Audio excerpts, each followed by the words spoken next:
Hello सांग माने मु सबिता आज वीडियो रे आपण मानकु स्वागत करूची। आज आमे कखारु पत्रर चटनी करिबा। वीडियोटी जदि पसंद हुए प्लीज वीडियोटी को गोटे लाइक आउ चैनल टी को सब्सक्राइब करि देबे। ताहले आसंतु आज वीडियोटी स्टार्ट करिबा। एही चटनी पई हमकु कोणिया कखारु पत्र दरकार। प्रथमे पत्र को भल भाबरे पानी रे धोई देबा। तापरे पत्र रु सिरा बाहर करि देबा। देखंतु मु जेमिति करूची ठीक सेमिति करिवे।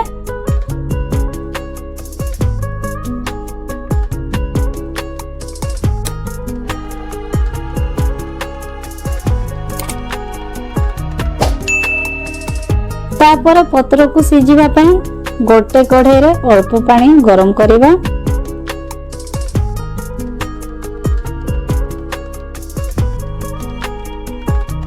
पानी टिके गरम होई गले ए सब पत्र को देई ताकू 2-3 मिनिट जाए सिजिबा पई छाडी देबा। या ऊपर नून टिके देई ढांकुणी घोड़ेई देबा।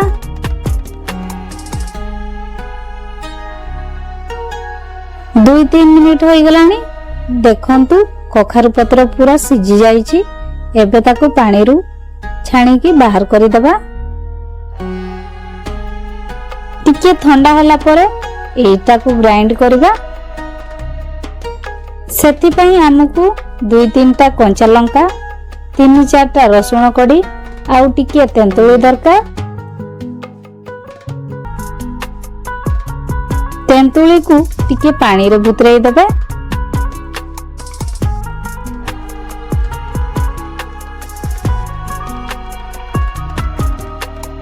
आमर कखारु पत्र ठंडा हो गलानी। एबे ताकू ग्राइंड करिबा। प्रथमे सिजिथिबा कखारु पत्र को गोटिए जार रे दे देबा। तापरे 3-4 टा रसुण को चोपा छोड़े की दे देबा।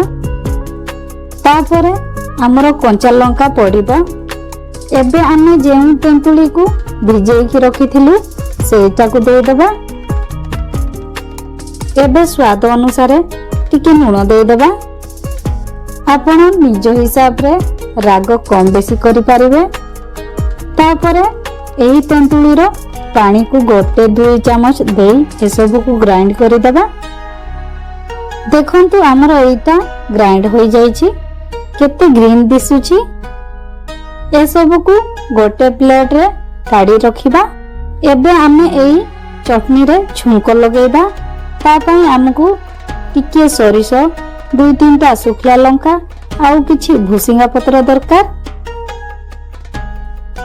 प्रथमे गोटिए पैन में टिके सरिष तेल गरम करिबा। तेल टिके गरम होला परे सेथिरे सरिष आउ सुखला लंका को पकेइबा। लंकाटा टिके भाजी होई गला परे आमे भुसिंगा पत्र को देई ए सब को टिके भाजी देबा।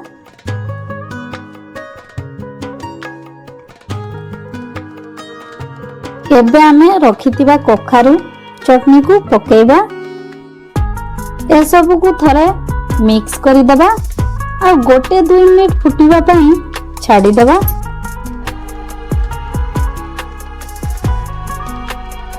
देखंतु हमर कखारु पत्र चटनी रेडी हो जाईची। गरम गरम भात संगरे एटा को खाइबे भारी स्वादिया लागिबो। एही रेसिपी आपण मानकु केमति लागला कमेंट रे निश्चय जणाइबे। एमितिका रेसिपी वीडियो देखिया पई हम चैनल को सब्सक्राइब कर देबा। आज पई एतिके रहली। पुणी देखाबो नेक्स्ट वीडियो रे।